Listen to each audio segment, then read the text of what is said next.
What's going on, everybody, and welcome back to Comic Breakdown. With this video, we got another full story coming for you. Now, this is Blood Hunt full story, but it is only the main 5 issues. Unfortunately, when it came to this event, we just didn't cover all the tie-ins. I know it's something that we usually do, we're usually on top of our game, but there have been so many events, so many things going on, that we just needed to take a little bit of a break from at least one event. That's not to say that you're not going to get a great story from these 5 issues.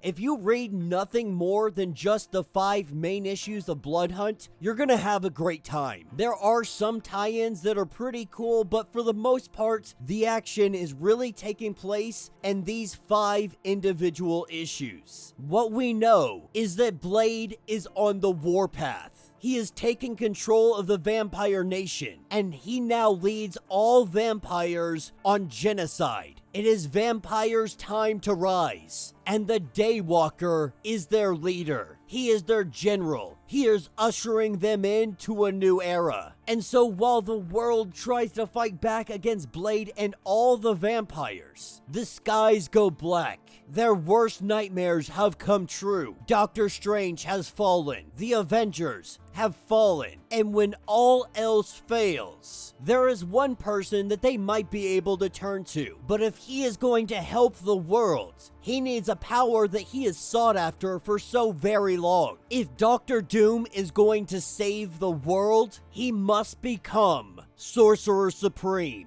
So, make sure you guys have subscribed to this channel, make sure that you like this video, and with that being said, let's dive into this breakdown. Alright gang, as we pick up with this issue, we pick up at the moment the sun goes out. We see the sun darkening, dark force users all over the globe. Their powers are igniting, with the Scarlet Witch in New York. She sees the individual known as Marcus Daniels, aka Blackout, and every bit of his dark force is being released to the sky. In the skies, it spreads. This is happening all over the world. Darkstar, Dusk, Silhouette, Cloak, all Dark Force users. They are becoming portals to the Dark Force dimension. And unfortunately, this is not something that the Scarlet Witch can just patch up. As we pick up with Hunter's Moon and TIGRA, you guys know that we're gonna have a little bit of Moon Knight mixed up in this comic. And if you're not keeping up on the Moon Knight comics, you can check those videos out in my description as well as the top of this video, because the Midnight Mission is going to play its part throughout this event. And you guys also know that if this is a world event, that means Latveria is also part of this. But Doom is making sure that his borders stay secure. And when we pick up with Miles in Brooklyn, he's dealing with vampires left and right, trying to figure out what the heck is going on, trying to figure out what Blade might do in this situation. This is where Blade shows up. He tells Spider-Man that things are looking bad, but he's got a plan, and this plan requires the help of Miles Morales. Picking up with the Avengers, we have Thor, Captain Marvel, Black Panther, and all the others fighting against the horde of vampires. Vision accessing as much information as he can. The only thing he can figure out on what's going on is that Dracula is currently unaccounted for. But many are starting to think that this doesn't feel like Dracula. After all the work he had done putting into his vampire nation, and then to go and pull something like this feels very odd. But if it's not Dracula, the question is, who? This is when they get a call from Blade. He says that he's on the run and he has information to lock on to his coordinates and teleport his whole rig to the Impossible City, with all the Avengers meeting up at the Impossible City to figure out what kind of information Blade might have for them. They know that they don't have much time. Endless foes are flooding the streets, that they gotta get back into this fight. But as that rig is teleported in, coming out of the back of the container, we have the Blood Coven. We have Megrim, Cruel and Unusual, Smoke Eater, and Damascene. Of course, not forgetting Bloodstorm 1. Each of these individuals countering one of the Avengers. From the Scarlet Witch to them being able to cut Thor. This is all because Damascene can cut anything. even the god of thunder, even Asgardian flesh, even intangible synthezoid molecules. He can kill any one of the Avengers. Cruel and unusual, being able to take on Captain Marvel. It's a creature that eats spirits. It has to eat so many spirits so that it can even be on par with Captain Marvel. But Bloodstorm 1 goes after Captain America. They want him in particular. They want him as their symbol. He will be the symbol to wipe humanity off the face of the earth. And amidst all the chaos, this is where we see Thor fall, the god of thunder telling them that they may be able to cut him, but they cannot turn him, that they cannot kill him, telling Thor that they have no intention of killing him. They want to keep him. They want to use him. This is where we see a shard go right into the forehead of Thor, the god of thunder, falling down to the ground. And they say that their master will be pleased. A great outing for them as they get ready to go for Captain America. Black Panther gives the ship the order to get everybody off of this, to get the Avengers free, starting with Captain America. As Black Panther charges in, Bloodstorm drives his fist into the chest of Black Panther. And Black Panther's last words, "We cannot lose the symbol. They cannot have it because the world is going to need it." This is what picks us up with Doctor Strange and Clea Strange. They are trying to create a formula that would end all of this instantly. A spell to kill every single vampire on Earth. While they're looking for all of this information, this is where Blade shows up, telling Doctor Strange that if you're gonna do that, you're gonna need the Darkhold. Last he heard, the Scarlet Witch had eaten the Darkhold. But Blade is letting them know that there is a vampire uprising, something that they are already well aware of. But this time they're organized. They call themselves the Structure. And if you're reading the Moon Knight comics prior to the death of Moon Knight, we saw Mark Spector take down the leader of the Structure. Killed him along with a whole bunch of others. Unfortunately, they found new leadership. They found leadership with a plan. They used Atlantean rituals to detonate Dark Force users and turn them into portals to block out the sun. And then part 2, the global uprising, mobilizing legions of mass-turned maniacs all across the globe, striking population centers, critical infrastructure. Step 3, take out the Avengers. They sent in a kill squad, the Ultra Vampires, fed on superhuman blood, empowered by divergent philosophies of feeding on pain or ghosts or magic. The Blood Coven, inch for inch, pound for pound, are a match for the Avengers. But he's saying that they were a match for the Avengers. The Avengers have already been taken down.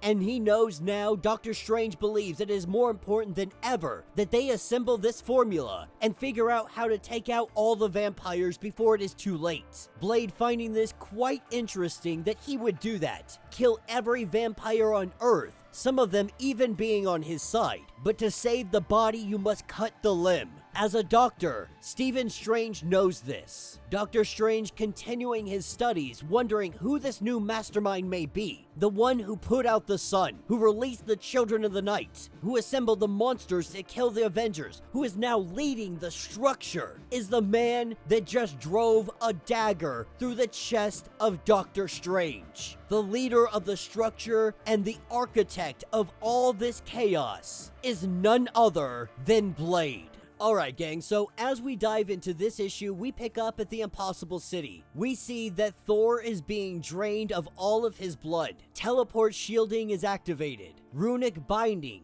has been put in place. They find themselves completely secure here as we see the new monster created. T'Challa has become a vampire. He sends the Black Panther after a specific prize. The Blood Coven, he sends after his daughter. Now, Blade's daughter is a relatively new addition used very often in comics, at least recently. I do think we're going to be covering the tie-in that is Dracula, and Dracula has pretty much been helping her out along the way. That's exactly what we see going down here. Vampires attacking the innocent. And so as Dracula and Brooks take down these vampires, he lets her know that that was a dumb and foolish move, that they cannot continue to risk her life. regardless of who this is or who needs saving. But with all this going down, this is where we pick up with TIGRA. We pick up with Hunter's Moon, our members from the Moon Knight mission, doing all the work that Moon Knight would be doing if he were alive. And if for those that don't know, Hunter's Moon is the other fist of Khonshu. But they show up, they meet up here, and we also meet up with Spider-Man Miles Morales. All of them trying to figure out what the heck's going on, why they're under a vampire invasion. Nobody having any of the answers that they need, they think, let's go to Doctor Strange's place. But when they show up, this place doesn't look necessarily the best shape. Fires all around the building, they go up, they knock, only to be greeted by the ghost of Doctor Strange. He lets them know that he is currently in his astral form due to some complications with his body, considering the fact that he was turned into a vampire. Clea Strange is doing everything she can just to hold him and keep control of him while they figure out what to do. As we pick back up with Dracula and Blade's daughter, the voice that the two of them had heard was the Blood Coven. The Blood Coven has found them, come to take them back to Blade. But before this fight can get underway with Dracula and the Blood Coven, we have the arrival of the Avengers. The Avengers have shown up for round 2. Vision grabbing McGrim, unable to control him because of his synthetic brain, moving it fast enough to where you can't target onto his mind.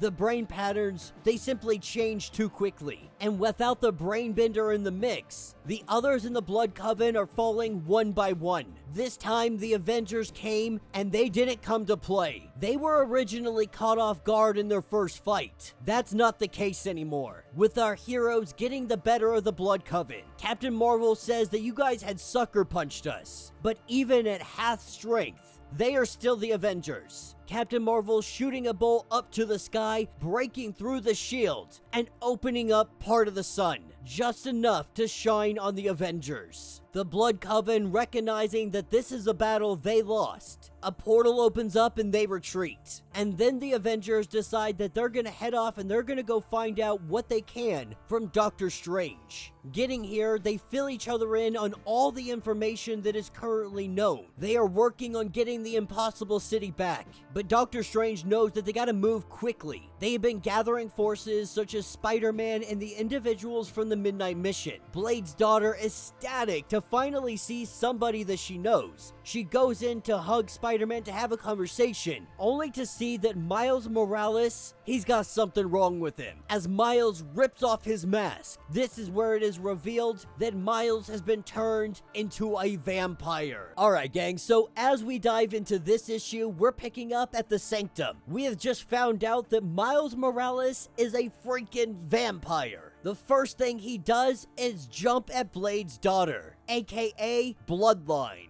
Now, obviously, he wasn't going to be able to reach her with all of these Avengers, members of the Midnight Mission, Hunter's Moon, etc., etc. And Clea Strange is quickly able to wrap him up, with Doctor Strange letting the eye show the truth.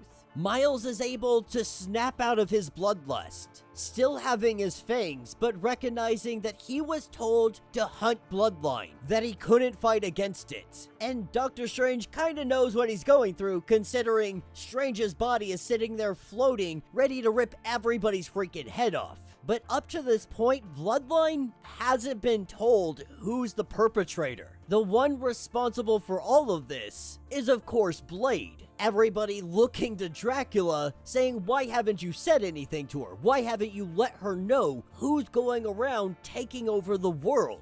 And so he finally divulges this information, and of course, she's shocked. Eric Brooks has let loose his legions of the night over the world. He has engineered the darkness in the skies. He has broken the mighty Avengers. And now all that stands in his way, the only thing that can stop him, is his daughter. BLOODLINE is his only weakness. Only her hand can strike him down. Dracula says that you can take me on this because I worked so freaking hard to build the Vampire Nation. One that he has bled to build. One that will fall like all the human nations if they don't stop Blade. Now, of course, this absolutely freaks out BLOODLINE. She takes off.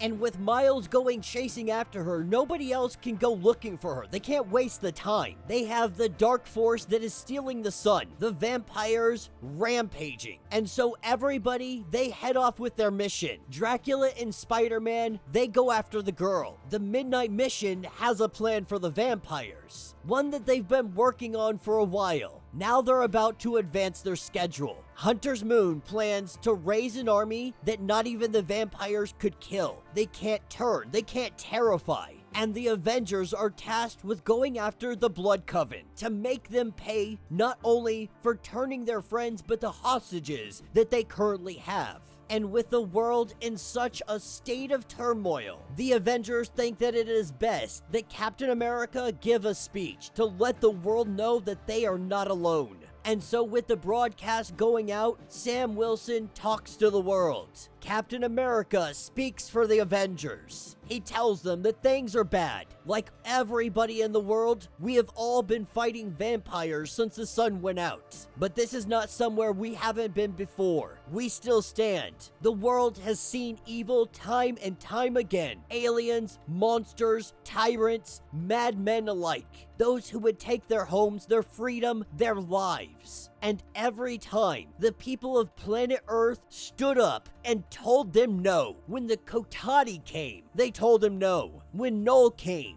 they told him no. When Hydra took over, they told him no. They told them that if you want our home, you'll have to fight for it. If you want our world, you'll have to take it. If you want our blood, you'll have to pay for every drop of blood. And if you do take our lives, we will be avenged. We will avenge the dead. We will protect the living. Because those are the things we owe you when we call ourselves Avengers. Things may be bad, but as long as we have breath in our lungs, as long as we have hope in our hearts, we will be there. We will tell the vampires the same thing that we have told everybody else. No.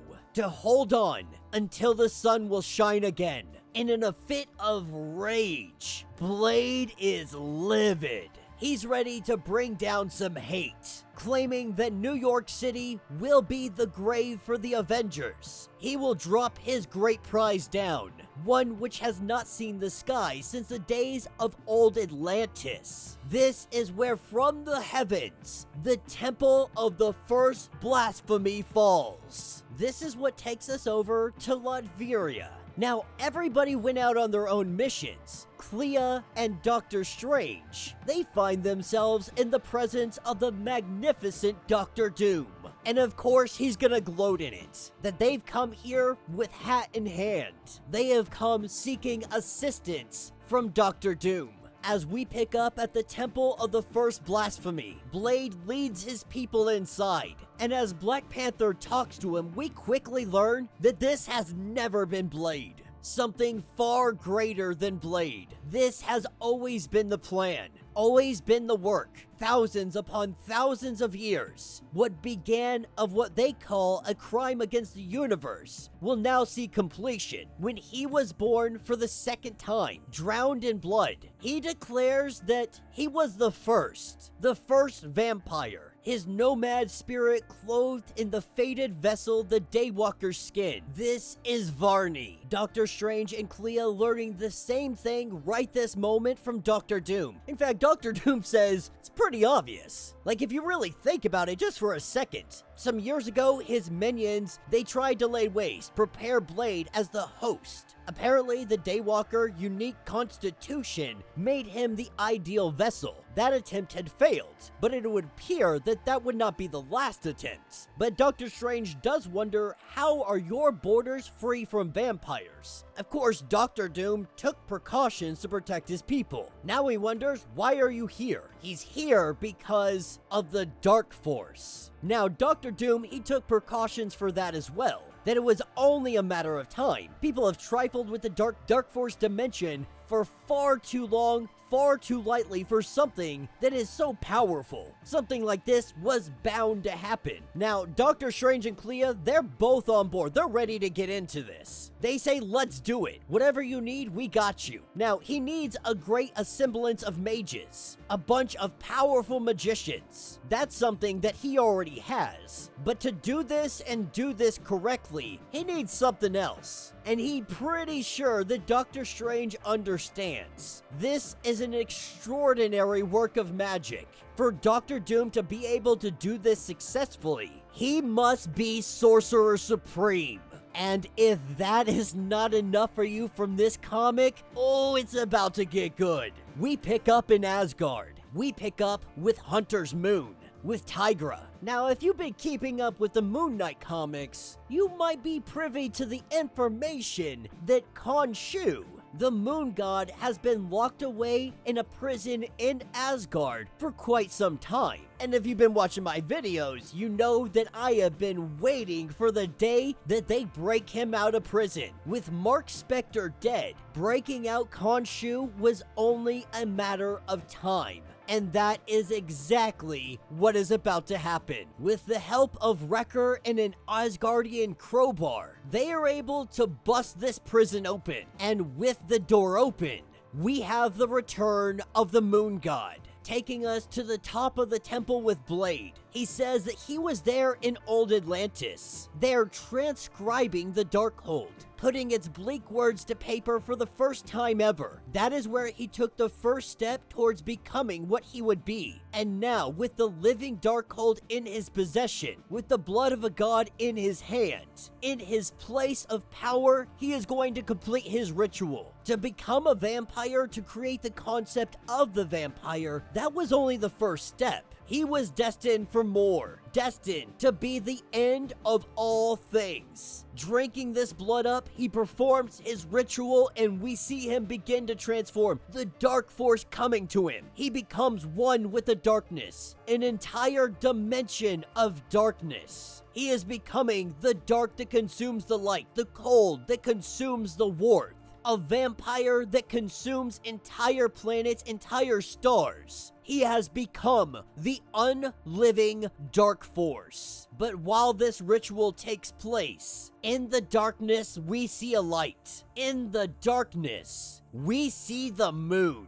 And as it pierces this blackness, a portal, a gateway opens up. And this is where the army is let loose. Every fist of Khonshu, every Moon Knight that has ever existed, their undead bodies come pouring out. The dead fists of Khonshu now sweep across the globe. They slay any vampire in their way. Warriors with no fear, no blood, and no mercy. And of course, the general leading the way, the one leading all the Moon Knights, the resurrected son, Mark Spector himself.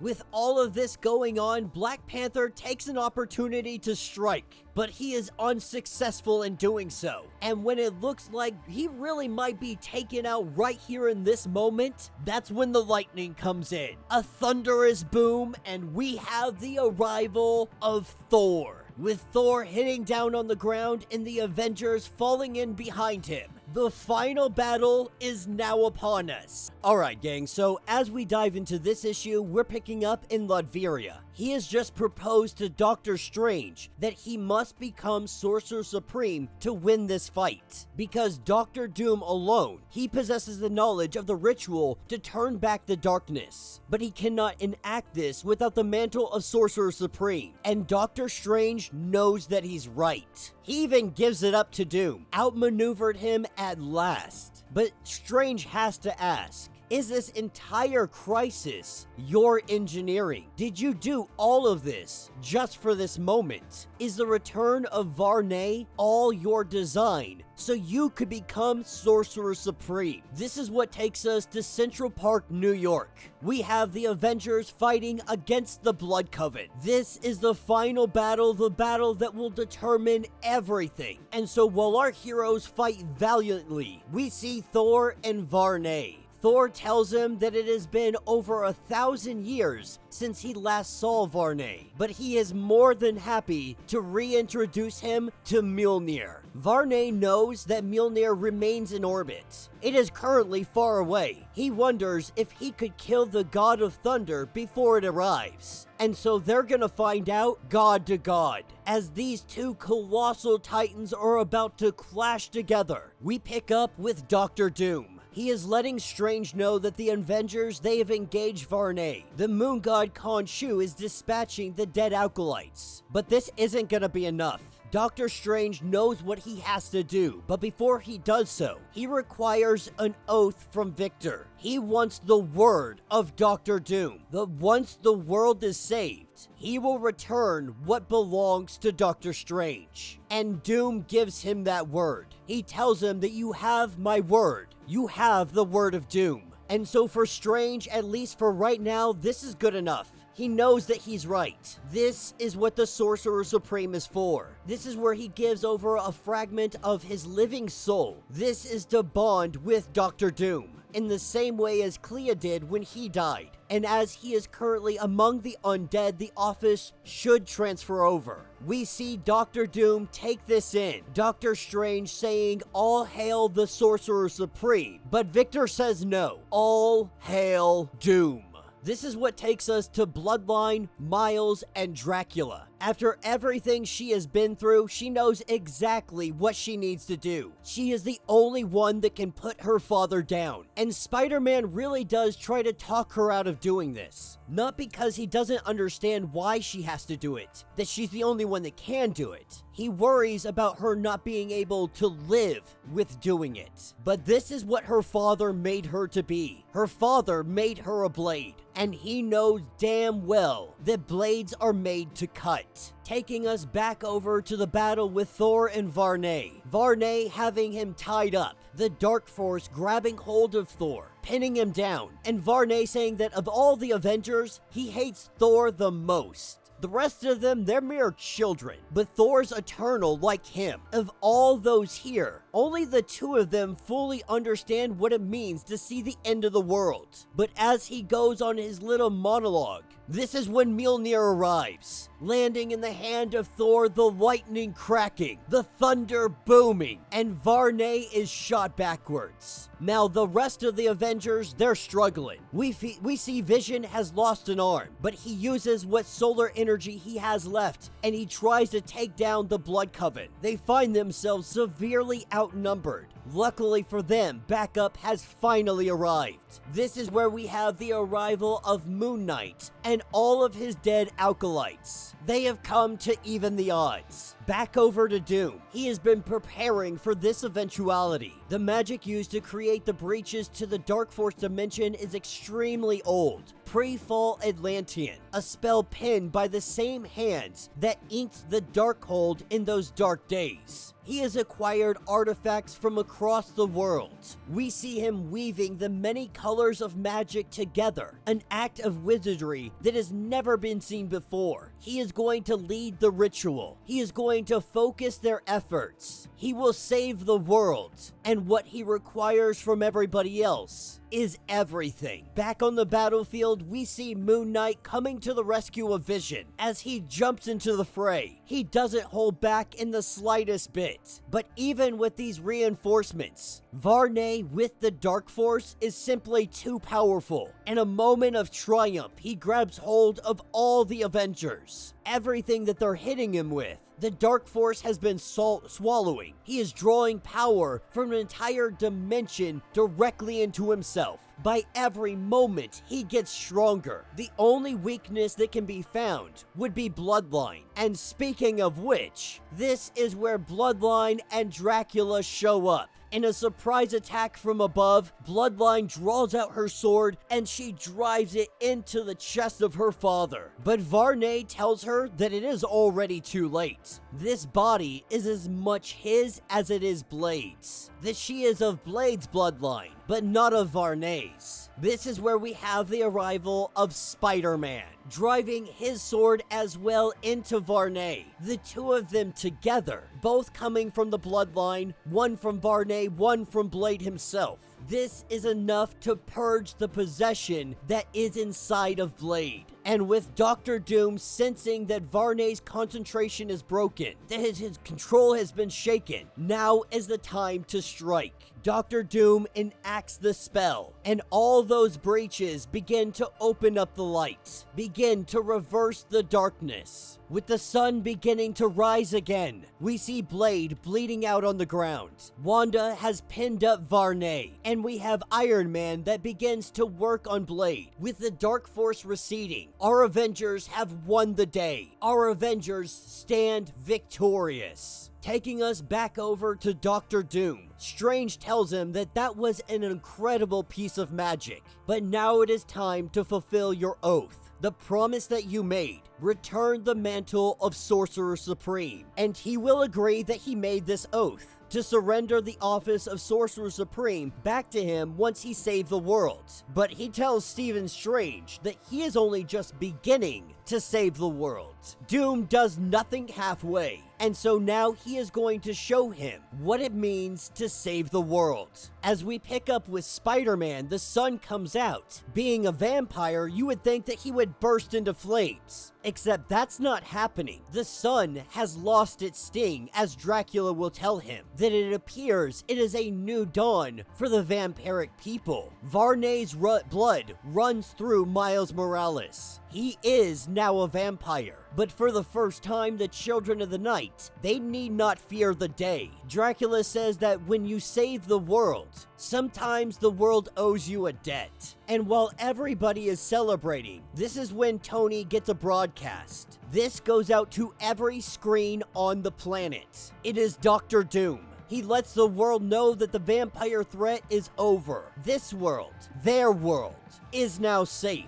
And the man that you have to thank for this is Earth's new, superior Sorcerer Supreme, the one and only Victor Von Doom. And that will be the end of this issue. Holy crap! They finally did it. They gave us a Doom Supreme in the 616. If you're wondering when we're gonna get more of this story, coming in November, we're getting the comic book titled One World Under Doom. And man, I cannot wait to see what that brings. No matter your opinion on Robert Downey Jr. being Doom, whether you like it or dislike it, it's a great time to be a Doom fan. Because with Doom coming to the big screen, that means we're gonna have a crap ton of Doom titles. I, for one, cannot wait to see what's brought to the table, making Doom of 616 Sorcerer Supreme superior Sorcerer Supreme. Man, I'm on board for it. I cannot wait to see what happens. But even more than Doom becoming Sorcerer Supreme, we have Doctor Strange that is still in astral form. More than that, Miles Morales' Spider-Man, he's still a vampire. Now, obviously, this isn't gonna last forever, but they appear to be having it stick around at least for a little bit of time. And then now all vampires are daywalkers, stopping the first vampire, stopping the darkness from taking over. Something happened, something shifted, and the vampires no longer have to worry about the sun. The ramifications of this, both good and bad, are going to be very interesting. Needless to say, Blood Hunt issue number 5 just changed Marvel Comics in a very significant way. How long these changes will last is anybody's guess. But for the time being, we're going to be seeing a drastically different 616 moving forward. So let me know what you guys think. Let me know your thoughts. Let me know your theories. If you want to get caught up on everything that happened with Blood Hunt, check out the link in my description as well as the top of my video. You'll get completely caught up on everything that is going on with this series. If you would like to support the channel, you can always do so by joining the channel membership. Much like Patreon, having multiple different tiers, from $1 to $50, from loyalty badges to comics every single month. Not only are you helping out the channel tremendously, but you are getting tons of perks in the process. Now, if you're unable to do this, do me a favor, subscribe to the channel, like this video, hit that notification bell, and with that being said, until the next breakdown.